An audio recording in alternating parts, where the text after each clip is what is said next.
할렐루야. 이 성경 말씀 안에 은혜라는 말이 많이 기록되어 있습니다. 이것이 신약 성경 안에 152차나 기록되어 있는데, 이 중에서도 사도 바울이 은혜라는 말을 이용한 말이 101차나 기록했습니다. 그래서 사도 바울은 항상 자기가 주님을 만난 순간부터 하나님의 나라 부르심 받을 때까지 모든 사역 속에 은혜라는 말이 연결되지 않는 일이 없을 정도로 하나님 은혜의 귀중함을 나타냈습니다. 오늘 그래서 우리가 예배 시간에 주의 종들이 이 바울의 이 한 말을 제일 먼저 축복을 합니다. 주 예수 그리스도의 은혜와 하고, 그 다음에 하나님의 사랑과, 세 번째는 성령의 교통하심, 이 세 가지를 모든 예배 위에 축도로 이렇게 성도들을 축복하게 될 정도로 은혜의 말이 많이 기록되어 있습니다. 원래 이 은혜란 말이 한 단어지만은 또 뜻도 여러 가지가 있습니다. 미국 사람들은 은혜란 말이 좋아서 사람 이름도 은혜라는 말, 영어로 그레이스라는 말을 많이 붙입니다. 그래서 보통 우리 한국 사람들이 은혜라고 하는 것은 무슨 베풀면 받았을 때 고마운 그런 의미의 비중을 많이 둡니다. 그런데 또 미국 사람들은 은혜라는 그 비중, 그리스라는 거기에 아주 아름답다, 멋있다, 기쁘다, 나를 즐겁게 해준다, 뭐 이런 것으로 평화로운 것, 즐거운 것, 막 이렇게 행복한 것, 이런 면에서 그레이스라고 이렇게 사람 이름도 붙이고 상호도 붙입니다. 또 그 이름을 가지고 또 심지어 애완동물에까지 붙이기도 합니다. 그리고 이것이 또 히브리어는 조금 차이가 있습니다. 헤세드라고 하는 그 은혜라는 이 단어에 보면은 하나님이 특별히 베푸신 은총, 이것이 중심되어 있습니다. 뭐 기쁘고 즐겁고 고맙고 또 선물에 대한 이 기억이 되는 그런 감사한 이런 것도 물론 포함되지만은 원래 여기에 가장 성경적으로 은혜에 대한 뜻이 가까운 것은 바로 여기 헤세드입니다. 헤세드는 하나님이 자격이 없는 죄인인 아무 관계도 없는 그런 하나님을 적대한 그런 사람에게까지도 하나님 은총을 베풀어서, 은총은 뭐 저 높은 임금이 옛날에 저 얼굴을 땅에 묻고 경배하는 그런 백성, 아주 낮고 천한 그런 사람에게 상관계도 없는데 상금을 주고 선물을 주고 막 집을 사주고 삶의 터전을 마련해주고 이렇게 베푸는 것이 은총이라고 합니다.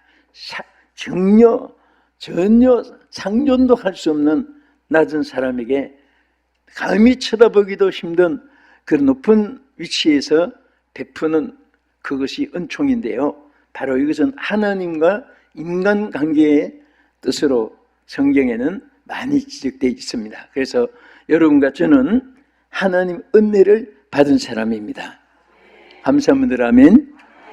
그 은혜를 받았다는 이 자체는 뭐 병든 가운데서 치료를 받아서 오늘 건강하게 사는 거, 그것도 은혜죠. 또 정말 하나의 축복으로 막 물줄기가 대야 드라마처럼 이어나가고, 그것도 은혜죠. 그러나 가장 큰 은혜는 우리가 멸망받을 이 죄인들인 아무 존재도 아닌 낮고 천한 여러분과 저에게 하나님께서 특별히 신적인, 하나님만이 베풀어 줄 수 있는 그런 후대하심, 그런 또 특별히 베푸신 그 사랑, 또 그 모든 베푸는 계산 없는 이런 상급이라든지 그런 것에 대해서 우리가 은혜를 하나님께 감사하는 것입니다. 할렐루야. 그래서 상존할 수 없는 우리를 오늘도 여러분들이 하나님 은혜를 받고 있습니다. 또 하나님 은혜 베풀기를 기뻐하시는 줄로 믿으시기 바랍니다. 이 은혜가 항상 지속돼야 되기 때문에 예배 마치고 성도들이 여러분 가정에 돌아갈 때도 그리스도의 은혜가 함께하기를 제일 예배 마지막 결론으로 축복을 하는 것입니다. 자, 그리고 또 하나가 헬라어에는 또 카이로라는 말로 은혜라는 말이 되어 있습니다. 이 카이로라는 말은 값없이 지불 안 했는데도 주는 것. 그게 뭐지요? 공짜지, 공짜. 예수님이 공짜를 참 좋아한다고 합니다. 사람들이 아무도 지불도 안 했는데 오는 거, 일도 안 했는데 월급을 받는 거, 또 심지도 않았는데 뭐가 막 생기는 거, 이 전부 다 이게 공짜라고 하는데, 그런 의미로서 즉 하나님이 값없이 주시는 선물, 값없이 주시는 이 사랑받을 자격이 없는데도 하나님 베풀어 주시는 이 은혜입니다. 저는 오늘 이 말씀을 상고하면서 또 전하면서 또 우리 성도들 또 전 세계 시청자 여러분들이 정말 이 땅에 사는 동안에 지금까지도 여러분 돌이켜보면 여러분의 힘으로 산 것이 아무것도 없습니다. 다 하나님의 은혜입니다. 그래서 사도 바울은 은혜를 받은 그날부터 일평생 하나님 은혜에 대해서 늘 고백하고 간증했고, 또 이 은혜가 모든 무리들에게 충만할지어다 하고 그 애타게 축복한 내용들을 볼 수가 있습니다. 그러면 이 많은 은혜들 중에서 우리가 하나님께 받은 가장 크게 세 가지로 이것을 구분하면은, 첫째는 구원의 은혜입니다. 여러분, 하나님이 공짜로 또 은총으로 또 사랑으로 값없는 계산 없이 이 자격 없는 자에게, 무능한 자에게, 무자격자에게 베푼 모든 것의 그 은혜의 최고의 중심은 바로 구원의 은혜인 것입니다. 이제 구원의 은혜에 대해서 에베소서 2장 4절 5절은 이렇게 말씀했습니다. 긍휼이 풍성하신 하나님이 우리를 사랑하신 그 큰 사랑을 인하여 허물로 죽은 우리를 그리스도와 함께 살리셨고 너희는 은혜로 구원을 받은 것이니라. 할렐루야. 우리 공로로 구원받은 것은 판을 끝만침도 없는 거예요. 그래서 하나님 은혜로 구원을 받은 겁니다. 그러니까 얼마나 감사합니까? 우리는 평생에 너무 커서 무관심하게 생활하는 그런 순간이 잠시라도 우리 생활에 있어서는 안 되죠. 저녁에나 날 구원하신 주여 감사합니다. 그 감사만 살아있어도 여러분들이 십자가 짐 같은 고생이 있어도 그것 때문에 울고불고 하지 않습니다. 내게 있는 거 다 기대와 소망이 무너졌다고 해서 거기에서 내 삶의 성부를 걸고 내가 망했다 흥했다 크게 큰 비중을 두지 않습니다. 항상 여러분과 나는 날 구원하신 은혜를 감사하는데, 그것도 하나님이 너 대가가 인정이 되는구나 그렇게 했다면 우리의 공로로 거기에 자랑할 수도 있습니다. 그러나 전혀 여기 본문 뭐라고 있습니까? 긍휼이 얼마나 큰 긍휼인가 하면 풍성한 긍휼이라고 있습니다. 할렐루야. 하나님의 긍휼은 바닷물보다도 많고 하늘보다도 더 넓고, 그리고 하나님이 정말 우리에게 그 베푼 사랑은 이렇게 긍휼이 너무 커지기 때문에 우리를 구원해 주신 거예요. 그래서 긍휼이 풍성하신 하나님이 우리를 사랑하신 그 큰 사랑을 인하여 뒤에 뭐라고 했습니까? 허물로 죽은 우리는 이미 죄 가운데 죽은 인생입니다. 우리는 예수 안에서 새 생명을 얻기 전까지는 다 죽은 인생이에요. 그래서 저는 이 세상 사람들이 지위가 높다, 또 무슨 재벌 회장이다, 또 무슨 기네스북에 오른 세계 타이틀을 가진 사람이다, 어쩌고 하지만은 저는 그리스도의 새 생명 없는 사람들은 절대 크게 보이질 않습니다.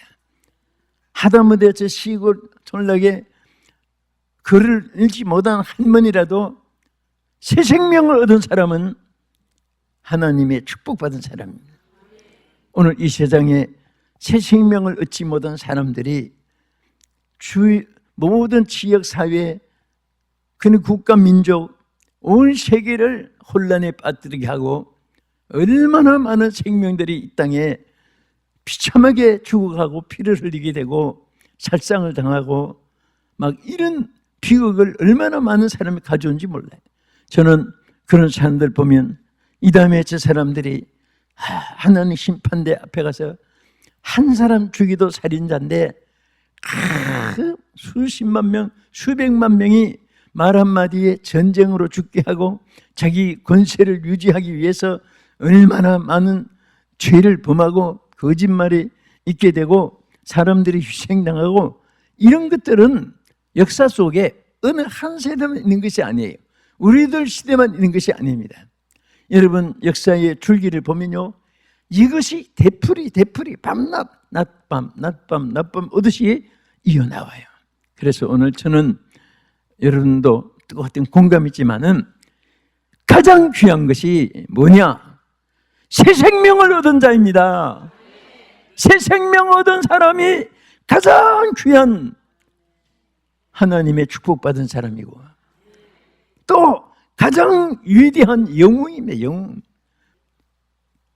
그래서 우리는 율법에 의하면 다 저주를 받고 멸망을 받아야 됩니다.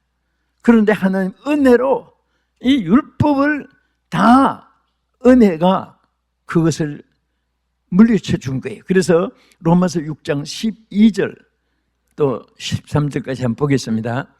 그러므로 너희는 죄가 너희 죽을 몸을 지배하지 못하게 하여 몸의 사욕에 순종하지 말고 또한 너희 지체를 불의의 무기로 죄에게 내주지 말고 오직 너희 자신을 죽은 자 가운데서 다시 살아난 자 하나님께 드리며 너희 자체를 의의 무기로 하나님께 드리라. 자, 이제는 이 죄의 종이 아니에요. 이제는 또 저주 아래 있는 자도 아닙니다. 그래서 우리를 자유함을 주었기 때문에 이제 이 몸들이 여러분 것도 아니고 제 것도 아니고 다 하나님의 거예요. 하나님 것입니다. 누구 거예요? 그 여러분 제일 무엇을 구할 때도 먼저 그 나라와 그 일을 구하라고 했지. 언제든지 먼저 하나님, 우선순위 하나님, 최고의 방법도 하나님, 최고의 모든 내 삶의 중심이 하나님이 되면 그때부터는요 여러분과 제가 아무 걱정 안 해도 돼요. 하나님이 해주십니다. 믿으시면 아멘. 그래서 로마서 8장 1절 이하에 이렇게 말씀했습니다. 그러므로 이제 그리스도 예수 안에 있는 자에게는 결코 정죄함이 없나니 이는 그리스도 예수 안에 있는 생명의 성령의 법이 죄와 사망의 법에서 너를 해방하였습니다. 아멘. 해방이란 말이 얼마나 좋아요. 우리는 해방이라고도 번역하고 또 프리덤 자유라고도 번역하고 그래서 우리는 다 이제 죄 때문에 망하고 죄 때문에 저주받고 죄 때문에 지옥 가고 그런 것을 우리 예수님이 십자가의 주 보혈의 구속의 피를 믿는 자에게는 다 십자가로 죄악이 옮겨졌기 때문에 주님이 대신 형벌을 당해 주셨기 때문에 만민의 어린 양이 되셨기 때문에 우리가 정죄함을 받지 않도록 해방을 받은 거예요. 무엇을 받은 거예요? 해방을 받은 거예요. 정죄함이 없어요. 그래서 여러분들 함부로 집사님 그러면 지옥 가? 군사님 그러면 지옥 가? 지옥이 쥐가 무슨 재판장입니까? 그런 말을 함부로 하지 마세요. 농담이라도 지옥 보내고 안 보내는 것은 하나님이 하시는 것이고 그저 집사님 이렇게 하면 잘 때 저렇게 하면 축복받아 자꾸 이렇게 하지 이렇게 하면 안 돼 이렇게 하면 망해 저렇게 하면 멸망받아 뭐 자꾸 부정적으로 그렇게 말하면요 그게 은혜롭지 못한 말이 되고 습관이 되어버리면 밤낮 축복이 떠나버려요. 그래서 항상 자신에 대해서도 다윗도 그랬잖아요. 내 영혼아 내가 어찌하여 탄식하며 낙심하느냐 도우시는 하나님을 바라보라. 막 자신도 자꾸 부정으로 나올 때 자신을 책망했어요. 그 기도하면서 또 새 힘을 듣고, 여러분도 절대 자신도 저주하면 안 돼요. 왜 자꾸 자기를 저주합니까? 저주하지 마세요. 하나님의 아들, 딸이요 또 하나님의 종들이고 하나님의 축복받은 사람들입니다. 자, 그래서 첫째 은혜는, 자, 우리 무슨 은혜였다고 했지요?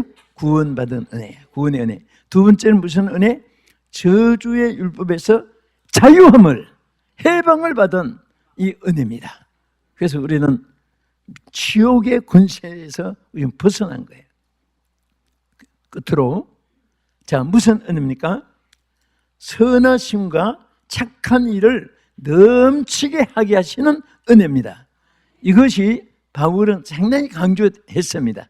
다시 말하면 여러분 자신이 선한 일을 할 수 있는 그런 성자도 아니고 또 천사도 아니기 때문에 그것을 하게 하시는 것도 하나님의 은혜가 있어야 돼요. 어떤 분은 똑같이 태어나서 어떤 분은 정말 평생을 남에게 상처 안 주고 살려고 노력하고 남에게 저주하지 않고 축복만 하기 위해서 노력하고 사는 사람이 있고, 어떤 분은 입만 벌리면 저주하는 사람이 있고, 그런데 이래서 안 된다 막 자기 입을 찢고 뜯고 두들고 해도 그 말이 나와요. 걔는 그냥 한 대 주인 밥을 먹으려고 하다가 발길을 한 대 차면 깽 하면서 잘못되고 나와서 그 다음에 금방 또 지가 먹으려고 다니. 그 때릴 때는 아프니까 깨닫게 되는데, 깨닫게 되니까 안 먹고 있다가 또 슬슬 금방 변해가지고 또 주인 밥을 지 혼자 몰래 먹고, 이것이 고쳐지지 않는 육성입니다. 그런데 우리가 하나님의 영이 여러분을 지배하게 되면 한평생 절대 여러분에게 악한 생각이 선한 생각으로 변화되고, 아멘. 그래서 바울은 여기 행위로 구원받는 것은 아니지만은 구원받았기 때문에 착하게 살아야 돼요. 따라합시다. 구원받았기 때문에, 크게 구원받았기 때문에 착하게 살자. 착한 일을 통해서 이제 은혜를 우리가 보답하고 감사하는 거예요. 은혜를 받았으니까, 하나님 긍휼을 받았으니까 우리도 긍휼을 베푸는 겁니다. 아멘. 고린도후서 9장 8절에 우리 끝으로 한 절 보겠습니다. 여기 보면은 하나님이 능히 모든 은혜를 너희에게 넘치게 하시나니 이는 너희로 모든 일에 항상 모든 것이 넉넉하여 모든 착함 일을 넘치게 하게 하려 하심이라. 자, 너무 감사한 거예요. 여러분, 어떤 사람은 착한 일을 할 수 있는 조금 더 선한 마음이 없이 그냥 깡패도 막 두목 같은 그런 입만 벌리면 막 온갖 저주가 나오고, 그런 깡패도요, 그 성령이 역사하면 입에서 선한 말이 나오게 돼요. 착한 생각이 나오게 되는 거예요. 그래서 우리 성도들이 여러분 이렇게 선진국 사람들은 사람들을 채용할 때 머리로 페이퍼에 그 테스트를 안 합니다.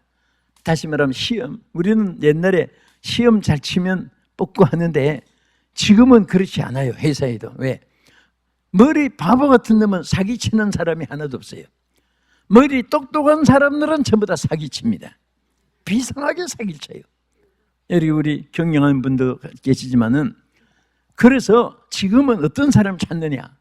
머리 좋고 똑똑하고 시험지 100점 만점이고 그런 사람 찾는 것이 아니라 착한 사람. 착한 사람. 여러분, 사기도 착한 사람 사귀어가지고 손해볼 것 하나도 없습니다. 머리 좋은 사람 사귀면 간 쓸개도 빼먹는다고 합니다. 눈도 코도 베인데 배임을 받는다 그러는데, 우리는 여기 바울이 강조한 것이 그겁니다. 은혜를 받은 그 사람들이, 또 은혜를 받은 그 하나 중에 하나가 하나님이 착한 일을 하게 하신다 그거예요. 하나님이 여러분과 나에게 원하는 소원이 있어요. 어떻게 하든지 나의 사랑하는 아들아 딸아, 내가 가장 사랑하는 내 모든 종들아, 내 모든 주의 백성들아, 너희들이 착한 일을 하기를 원하노라 하면서 착한 일을 하게 해주신다고 오늘 이 본문이 그렇게 말씀하신 거예요. 여러분 톨스토이 알죠? 이 톨스토이 철학자죠, 문학적. 그런데 톨스토이가 성령을 받았어요. 어느 날 변화를 받고 나서 생각하니까 자기도 모르게 자꾸 뭔가 있는 걸 주고 싶었습니다. 그래서 자기 있는 거 옷도 주고 뭐 기념품도 주고 가구 기명도 나눠주고 또 자기 있는 모든 소품들을 나눠줬는데 다 줬는데 어느 날 거지가 하나 나타나서 저를 좀 도와주세요 하는데 보니까 돈도 다 주고 없지, 옷도 있는 거 벗어주고 자기 입은 거밖에 없고, 그 톨스토이가 사실 부유했는데 다 안 넘어준 사람으로 유명하잖아요. 그건 이제 줄 것이 있어야죠. 그래서 앉혀놓고 내가 지금 다 주고 하나 있어서 당신에게 주겠다, 내가 당신을 축복기도 해주겠다, 앉아라. 그래가지고 머리에 손 얹고 이제 축복기도 해줬습니다. 얼마나 간절히 축복했는지 아마 내 생각에는 거지 생활 졸업하게 해주시고 막 그런 기도 다 했을 것 같아. 그런데 딱 기도 마치고 나니까 구걸하던 사람이 딱 쳐다보더니 감격돼가지고 내가 이 땅에서 받은 것 중에 오늘이 최고의 것을 받았다고 그러면서 거지가 간증을 하더랍니다. 얼마나 간절히 축복했으면 또 감동을 받았으면 자기가 큰 것 받은 거 깨달았으니까 나는 그 거지가 누군지 어디서 살다가 죽은지 모르지만은 깨닫는 그날부터 그에게 길이 열릴 것을 확실히 믿어져요. 응? 사람이 깨달으면 그때부터 환경과 여건이 달라집니다. 오늘 말씀을 마칩니다. 여러분 평생토록 그리스도의 은혜가 다 여러분에게 충만하고 세상 끝까지 그리스도 은혜 아래서 축복되기를 주의 이름으로 축원합니다.